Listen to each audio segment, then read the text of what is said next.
Hello दोस्तों, स्वागत है आप सभी का फिर से एक बार ओपन लैब स्टडी में। तो दोस्तों आज बात करने वाले हम लोग सेट नंबर 4 की या बिहार पुलिस कांस्टेबल की तैयारी के लिए 10th लेवल पे आधारित प्रश्न उत्तर है। तो आप लोग अच्छे से देखिएगा, जिसका फॉर्म 8415 पदों के लिए भराया गया है, जिसमें समथिंग 16 लाख से प्लस स्टूडेंट हैं। और यह रोज़ाना आपको 10:30 बजे से मिल ही जाता है वीडियो। तो थोड़ा बहुत टाइम इधर-उधर रहता है, तो ध्यान रखिएगा। सारे एमसीक्यू इम्पोर्टेंट और अच्छे लेवल के हैं। हमने आशा की है कि सारे इंटर और मैट्रिक के बीच के क्वेश्चंस रखे जाए, ताकि आप लोगों को एग्ज़ाम देने में किसी प्रकार की कठिनाइयाँ ना हो। और भी किसी प्रकार का वीडियो देखना है तो प्लेलिस्ट हमने बना दी है, प्लेलिस्ट के माध्यम से आप लोग देख पाइएगा। हिंदी का मैंने वीडियो कंप्लीट कर दिया है। तो सबसे पहले बात कर लेते हैं हम क्वेश्चंस का। आप लोग क्या कीजिएगा कि आप लोग क्लास को ड्रॉप कीजिएगा, यानी कि पॉज कर के आगे बढ़िएगा और वीडियो को रोक कर देखिएगा, ताकि आप लोग मेरे साथ ही लगाना शुरू सीख लीजिएगा, ठीक है। और मैं जैसे जैसे पढ़ूंगा तो मैं पढ़ता चलूँगा, आप लोग आंसर देते चलिएगा। कोशिश कीजिएगा सारे क्वेश्चन अच्छे लेवल से करें। शेयर नहीं किए तो शेयर कर दीजिएगा, क्योंकि आपकी सपोर्ट की हमें बहुत ज़रूरत है। वीडियो को लाइक कर दीजिए, ताकि हमें पता चले कि आपको अच्छा लग रहा है। और सब्सक्राइब नहीं किए तो सब्सक्राइब कर लीजिएगा हमारे चैनल को, ताकि बहुत ही मज़ा आ जाए आपको इस चैनल से जुड़कर, ठीक है। सभी प्यारे साथी के लिए यहाँ पे सारे क्वेश्चंस इंपॉर्टेंट और अच्छे लेवल के हमने बना रखे हैं। कोई भी ऐसा क्वेश्चंस नहीं है जो कि पूछने वाला नहीं है, पूछा नहीं गया है, ठीक है। सारे क्वेश्चंस इंपॉर्टेंट और अच्छे लेवल के आपके समक्ष रखे गए, तो ध्यान रखिएगा सारे क्वेश्चंस को कलेक्ट करने का, आंसर करने का। तो सबसे पहले हम लोग क्वेश्चंस को करते हैं और क्वेश्चन का आंसर कीजिएगा। प्लीज़ आप लोग ज़रूर शेयर कर दीजिए, क्योंकि व्यूज़ नहीं आता है तो मज़ा नहीं आता है क्लास करने में। आप लोग इससे इतने सारे कैंडिडेट होने के बावजूद भी ये काम नहीं हो पाता है। एक छोटा-सा प्लीज़ आप सबसे रिक्वेस्ट है। मेरा पहला क्वेश्चन है कि शिकागो में हुए विश्व धर्म सम्मेलन को संबोधित करने से प्रसिद्ध हुए व्यक्ति कौन थे? यानी कि शिकागो में जो हुए थे विश्व धर्म सम्मेलन, तो उसमें संबंधित जो प्रसिद्ध व्यक्ति हुए थे वो कौन थे? तो चलिए ऑप्शन देख लेते हैं। ऑप्शन यहाँ पे दिए गए कि रविंद्रनाथ टैगोर, महात्मा गांधी और स्वामी विवेकानंद और दयानंद सरस्वती। यहाँ पर इन सभी जो थे, क्या थे यहाँ पे, इनमें से एक ही ऑप्शन जो है जो कि शिकागो में फेमस और प्रसिद्ध व्यक्ति थे। तो हमारा इस क्वेश्चन का आंसर हो जाएगा आप सभी के समक्ष स्वामी दया विवेकानंद, ठीक है। स्वामी विवेकानंद हमारा बिल्कुल सही जाएगा। अब यहाँ पे क्वेश्चन के जवाब के देने का प्रयास कीजिएगा, मेरे साथ चलने का प्रयास कीजिएगा, क्योंकि साथ साथ चलिएगा ना तो मज़ा आ जाएगा एक बार। निम्नलिखित में से कौन सी नदी बंगाल की खाड़ी में मिलती है? बंगाल की खाड़ी में कौन सी नदियां मिलती है? बहुत ही सुंदर क्वेश्चन हमारा रहेगा, कि हमारा आंसर महानदी हो जाएगा, ठीक है। बंगाल की खाड़ी में महानदी मिलता है।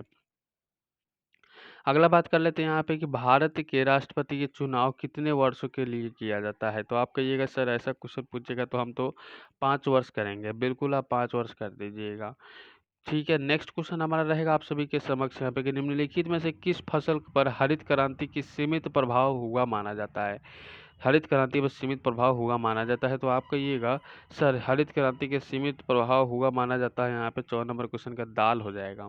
अब ये हरित क्रांति कब हुआ था? तो ये 1966 से 1967 के बीच में, जब सेकेंड बार हरित क्रांति हुआ था, जिसमें किसानों के लिए बहुत ही बड़ा योगदान बना था। इसी में ही डॉक्टर नॉर्मन बोरलॉग, जो कि मैक्सिको के रहने वाले थे, उन्होंने ही हरित क्रांति का जनक माना जाता है उनको, ठीक है। अगला, हांस गैस किससे कहते हैं? बहुत ही छोटा सा क्वेश्चन है, लेकिन ध्यान रखिए कभी कभी छोटा छोटा सुई भी बड़े बड़े काम कर देते हैं। ध्यान रखिएगा, हांस गैस नाइट्रस ऑक्साइड को कहते हैं। और इस नाइट्रस ऑक्साइड आप सभी को मैं बता दूं कि N2O होता है, और इसका इस्तेमाल ऑपरेशन करने वाले मरीजों पे भी छिड़काव किया जाता है, बेहोशी के इंजेक्शन की तरह। अगला प्रश्न है, क्वार्टर्स का रासायनिक नाम क्या हो जाता है? 56 नंबर क्वेश्चन का क्वार्टर्स का रासायनिक नाम आप कहिएगा सोडियम सिलिकेट हम करेंगे। बिल्कुल आपका सही, आपका आंसर निकल के आ जाएगा। अगला प्रश्न देखिएगा, यहाँ पे अगला प्रश्न आपके बोर्ड पे लग चुका है। क्वेश्चन कर रही है, एफिल टावर जो 1887 में 1887 से 1889 ईस्वी के बीच में निर्मित की गई थी, कहाँ स्थित है? देखिए क्वेश्चन कितना घुमाया और एक छोटा सा लाइन है। तो आपको ये भी चूज पूछ सकता है कि कब से कब तक, या कब से शुरू किया एफिल टावर, या कब बनकर खत्म हो गया था? तो 1889 और शुरू हुआ 1887, ये भी पूछ सकता है। तो क्वेश्चन किसी तरह भी आंसर कर सकता है। तो पेरिस हमारा बिल्कुल सही हो जाएगा, ठीक है। अगला प्रश्न आपके बोर्ड पे लग चुका है। क्वेश्चन को ध्यान रखिए कि वीरता का सर्वोच्च अलंकार जो विशेष बहादुर या साहसपूर्ण वीरता का काम करने या दुश्मन के सामने आत्म बलिदान करने का दिया जाता है, उसे क्या कहते हैं? तो 58 नंबर क्वेश्चन का परमवीर चक्र हो जाएगा। क्या हो जाएगा हमारा? परमवीर चक्र हो जाएगा, ठीक है। परमवीर चक्र हमारा बिल्कुल सही हो जाएगा। व्हील चक्र जो घोतक होता है वो क्या होता है? व्हील जो चक्र होते हैं, तो 59 नंबर क्वेश्चन का उन्नति हो जाएगा, ठीक है। चलिए, अगला प्रश्न आपके बोर्ड पे लग चुका है कि ग्वालियर राज्य के किस शासक का नाम पाटिल बाबू के नाम से प्रसिद्ध हैं? ग्वालियर राज्य के किस शासक का नाम पाटिल बाबू के नाम से प्रसिद्ध है? तो 60 नंबर क्वेश्चन का आंसर महादजी सिंधिया का हमारा बिल्कुल सही हो जाएगा। नेक्स्ट क्वेश्चन आपको यहाँ पर देखने को मिलेगा कि गुरु नानक ने उपदेश दिया था। गुरु नानक ने किन्हें उपदेश दिया था? 61 नंबर क्वेश्चन कुछ इसी प्रकार से, तो गुरु नानक ने उपदेश दिया था, तो आप कहिएगा सर कि मानव बंधुता का उपदेश दिया था। 61 नंबर क्वेश्चन का बी नंबर ऑप्शन कीजिए ना। बिल्कुल करेंगे, जो आपका आंसर रहेगा वही आंसर हम लोग करेंगे। अगला प्रश्न है कि सोडियम का सबसे अधिक पाए जाने वाला लवण कौन है? सोडियम का सबसे अधिक पाए जाने वाला लवण, तो 62 नंबर क्वेश्चन का आंसर क्या हो जाएगा हमारा? सोडियम क्लोराइड हो जाएगा। क्या हो जाएगा? Sodium chloride. बहुत ही सुंदर है, अति सुंदर प्रश्न है आपका। अगला प्रश्न आपके बोर्ड पर लग चुका है। क्वेश्चन है कि भारत के किस राज्य में सड़कों की लंबाई सबसे अधिक है? ध्यान रखिएगा, भारत के किस राज्यों में सड़कों का जो लंबाई है सबसे अधिक है, सर्वाधिक है? तो आप कहिएगा सर कि महाराष्ट्र में सड़कों की जो लंबाई लंबाई है वो सबसे अधिक है। चौड़ाई की बात कर लीजिए तो उत्तर प्रदेश कीजिएगा, दोनों चीज़ पूछा जाता है। नेक्स्ट क्वेश्चन हमारा है कि क्षेत्रफल के अनुसार विश्व में भारत का स्थान निम्न है। क्षेत्रफल के अनुसार विश्व में भारत के जो स्थान है कौन सा स्थान है? तो 64 नंबर क्वेश्चन का 7वां स्थान कर दीजिएगा। ठीक है। अगला प्रश्न आपके बोर्ड पर लग चुका है। क्वेश्चन को कीजिए कि सम्राट अशोक पर कलिंग युद्ध के प्रभाव को निम्न पर देखा जा सकता है। 65 नंबर क्वेश्चन ध्यान रखिएगा। तो 65 नंबर क्वेश्चन का आंसर क्या हो जाता है? ठीक है, तो आपको इस चट्टान आलेख पर किस पे? चट्टान आलेख पे। ठीक है, चट्टान आलेख पे हमारा बिल्कुल सही हो जाता है। ठीक है, अगला प्रश्न देखिएगा यहाँ पे। अगला प्रश्न आपके बोर्ड पर लग रहा है। क्वेश्चन को देखते हैं, आंसर कीजिए कि निम्नलिखित में से किसे कीट कहते हैं? अब यहाँ पे ध्यान रखिएगा, निम्नलिखित में से किसे कीट कहते हैं? 66 नंबर क्वेश्चन का आंसर है निम्नलिखित में से किसे कीट कहते हैं? तो आप कहिएगा सर ऐसे तिलचट्टा को कीट कहते हैं। कीट पतंगों में तिलचट्टा को रखा जाता है, और इसमें ही आपको ये मोलस्का के लिए प्रजाति है। और ध्यान रखिएगा, इसमें ब्लड जो होते हैं, एक तिलचट्टा ही एक ऐसा था जिसमें ब्लड उजला होता है। भारत में गेहूं का सबसे बड़ा उत्पादक राज्य कौन सा है? तो भारत के सबसे उत्पादक राज्य कौन सा? उत्तर है। चावल उत्पादक में ही आपको उत्तर ही हो जाता है, धान उत्पादक में। और धान का कटोरा किसको कहते हैं? कटक को कहते हैं। ध्यान रखिएगा इस क्वेश्चन को। अगला प्रश्न है कि भारत में प्राचीन काल से अचार बनाने के लिए किसी प्रकार के रसायन का उपयोग सुरक्षक रूप में नहीं करने की प्रथा है। ऐसे अचारों को खराब होने से बचाने का घटक क्या है? ऐसे अचार को खराब होने से घटक क्या है? तो नमक। नमक का इस्तेमाल करेंगे तो अचार ज़्यादा खराब नहीं होता है। सी नंबर ऑप्शन आपका बिल्कुल सर्वाधिक रहेगा। देखते हैं कि पुराने ज़माने के जो हमारे दादा दादी होते थे, वो जो अचार लगाते थे तो 3 साल 4 साल के अचार एक ही साल खाया जाता था। अब तो बहुत जल्दी खत्म हो जाता है। किसी पदार्थ का वह केंद्र जहाँ उसका संपूर्ण भार प्रभावी हो, उसे क्या कहते हैं? तो उसे कहते हैं गुरुत्व केंद्र। गुरुत्व केंद्र उसे क्या कहते हैं? गुरुत्व केंद्र कहते हैं। ठीक है, अगला प्रश्न यहाँ पे ध्यान रखिए कि अवध लखनऊ के अंतिम नवाब निम्न थे। अवध जो लखनऊ के अंतिम नवाब कौन थे? अवध जो अंतिम नवाब थे वो कौन थे? तो यहाँ पे 70 नंबर क्वेश्चन का आंसर प्रयास कीजिएगा कि वजीद अली शाह। वजीद अली शाह हमारा आंसर संपन्न हो जाता है। अगला प्रश्न देखिएगा यहाँ पे कि मोटर वाहन के पीछे का दृश्य दिखाने वाला दर्पण होते हैं। मोटर वाहन के पीछे का दृश्य कैसे दिखिएगा? क्या चीज़ लगा रहता है? कौन सा दर्पण लगा रहता है? तो 71 नंबर क्वेश्चन का उत्तल दर्पण लगा रहता है। बिल्कुल, पास से दर्पण भी कहेगा, पीछे का भी पास से करते हैं तो उसको भी उत्तल ही करते हैं। अगला है कि जब एक गैस के पात्र में दबाव डाला जाता है तो उसका द्रव्यमान निम्न होता है। तो 72 नंबर क्वेश्चन का आंसर क्या हो जाएगा? उसका आंसर हो जाएगा स्थिर रहेगा। उसका आंसर स्थिर रहेगा। ठीक है, अगला प्रश्न देखते हैं यहाँ पे क्या पूछा गया है कि भारत के प्रथम गवर्नर जनरल पद किसे दिया गया है? भारत के प्रथम गवर्नर जनरल का पद किसे दिया गया है? तो आप कहिएगा सर वारेन हेस्टिंग्स को दे दीजिए ना। बिल्कुल दे दिए, लीजिए।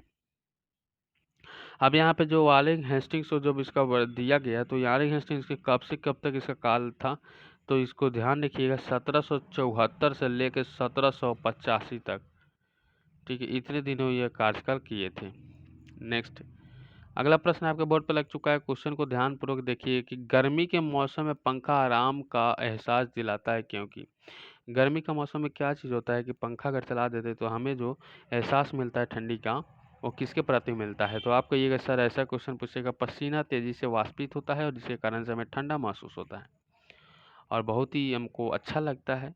अगला प्रश्न है कि तंबाकू में पाए जाने वाला रसायन कौन सा होता है? मैंने जो सेट करा रहा था तो उसमें भी आपको ये चीज़ बताया था। ये क्वेश्चन बहुत ही महत्वपूर्ण है, अति महत्वपूर्ण मान सकते हैं, निकोटिन हो जाएगा। ये सारी चीज़ें पूछा जाता है। ये भी ध्यान रखिए कि चाय में क्या पाया जाता है, कॉफ़ी में क्या पाया जाता है, टमाटर का लाल रंग किसी कारण से होता है, गाजर का लाल रंग किसी कारण से होता है, ये सारी चीज़ें आपको याद होनी चाहिए। ब्लॉक स्तर पर पंचायत समिति एक है, क्या? तो आपको ये सलाहकार संगठन उसको कहते हैं। ब्लॉक स्तर पर पंचायत समिति एक सलाहकार संगठन के रूप में बनाया जाता है। अगला प्रश्न हमारा रहेगा आप सभी के समक्ष कि भारत में न्यायपालिका निम्न की देखरेख में काम करती है। भारत में जो न्यायपालिका है निम्न की देखरेख में कार्य करती है। तो 77 नंबर क्वेश्चन का आंसर हो जाएगा स्वतंत्र। क्या हो जाएगा? स्वतंत्र हमारा बिल्कुल सही हो जाएगा। नेक्स्ट क्वेश्चन हमारा रहेगा आप सभी के बोर्ड पे यहाँ पे कि टेबल्स कहते हैं, टेबल्स जो कहते हैं 78 नंबर क्वेश्चन का आंसर हो जाएगा विशेष विषय के डाटा के संग्रह को, विशेष विषय के डाटा के संग्रह को। ध्यान रखिए अगला प्रश्न पूछा जा रहा है कि बुद्ध के उपदेश का मुख्य संबंध निम्न में से है। तो हमारा आंसर हो जाएगा विचारों और चरित्र की शुद्धता से। विचारों और ध्यान रखिएगा चरित्र की शुद्धता से हमारा बिल्कुल 79 नंबर क्वेश्चन का ए नंबर ऑप्शन सही हो जाता है। अगला प्रश्न यहाँ पे 80 नंबर पूछा है कि वाहन के टायरों की पर्याप्त मात्रा में फुलाया जाता है। 80 नंबर क्वेश्चन कुछ इसी प्रकार से है। तो आपको ये सर यहाँ पे तेज गति और ईंधन की बचत हो जाएगा। तेज गति और ईंधन की बचत हमारा बिल्कुल सही हो जाएगा। अगला प्रश्न देखिएगा यहाँ पे क्वेश्चन पूछ रहा है डोमेन है। डोमेन क्या होता है? एक कंप्यूटर का क्वेश्चन है, डोमेन क्या होता है? तो डोमेन यहाँ पे आप सभी कीजिएगा कि किसी भी फील्ड की अधिकतम व न्यूनतम वैल्यूज को कम या बेसी करना वह डोमेन कहलाता है। बी नंबर ऑप्शन आपका बिल्कुल सही हो जाता है। अगला यहाँ पे कि आयकर, आयकर कौन लगाता है? आयकर जो लगता है वो कौन लगाता है? आयकर कौन लगाता है? ठीक है, आयकर कौन लगाता है? तो क्वेश्चन पूछा आयकर कौन लगाता है, तो आयकर लगाता है केंद्र सरकार। ठीक है, आयकर केंद्र सरकार लगाता है। अगला क्वेश्चन यहाँ पे रखा है क्वेश्चन के मुख्य मेमोरी, मेन मेमोरी जिसको बोलते हैं 83 नंबर क्वेश्चन का कुछ इस प्रकार से है। तो सीपीयू जिसको बोलते हैं, सीपीयू सेंट्रल प्रोसेसिंग यूनिट, जो कि कंप्यूटर का दिमाग भी इसी को कहा जाता है। अगला क्वेश्चन है हमारा रहेगा आप सभी के बोर्ड पे, यहाँ पे क्वेश्चन पूछ रहा है कंप्यूटर के बंद होने पर इसमें लिखी सूचनाएं खत्म हो जाती है। ध्यान रखिए वो मेमोरी कौन सा होता है? तो वो मेमोरी रैम होते हैं, रैंडम एक्सेस मेमोरी जिसको कहते हैं। ठीक है, ध्यान रखिएगा। अगला प्रश्न आपके बोर्ड पे लग चुका है, क्वेश्चन का आंसर करने का प्रयास कीजिएगा। निम्न में से कौन सी कंप्यूटर की प्राथमिक मेमोरी है? निम्न में से कौन सी कंप्यूटर की प्राथमिक मेमोरी? 85 नंबर क्वेश्चन का आंसर क्या हो जाएगा? रैम हो जाएगा, रैंडम एक्सेस मेमोरी जिसको कहते हैं। मेन मेमोरी का है या प्रथम मेमोरी का है? बार कोडिंग में कितने अक्षर होते हैं? बार कोडिंग में कितने अक्षर होते हैं? यह क्वेश्चन बहुत इंटरेस्टिंग है, बहुत बार पूछ चुका है। 10 अक्षर होते हैं, ध्यान रखिएगा। अगला प्रश्न आपके समक्ष यहाँ पे लग रहा है कि सिली पॉइंट किस खेल में प्रयुक्त होने वाला शब्द है? मैंने इस वीडियो में आपको हर एक तरह के प्रश्न रखे हैं, तो वीडियो को लाइक करना बिल्कुल ना भूलेंगे, जिससे हम मोटिवेट हो जाते हैं।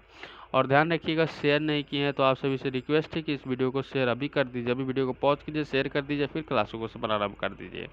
और चैनल को सब्सक्राइब कर लीजिएगा ताकि सारे क्लास के नोटिफिकेशन आपको मिलता रहे। सिली पॉइंट किस खेल से संबंधित रखता है? किसके अंदर सिली पॉइंट होते हैं? तो ध्यान रखिएगा यहाँ पे क्रिकेट के अंदर सिली पॉइंट होते हैं, और ये नंबर ऑप्शन हमारा बिल्कुल सही हो जाता है। कुछ और संबंध है, जैसे कि सिली पॉइंट जो होते हैं क्रिकेट से संबंधित रखते हैं। मिड ऑन, मिड विकेट, गली स्लिप और कवर पॉइंट सारे के सारे क्रिकेट से ही संबंध होते हैं।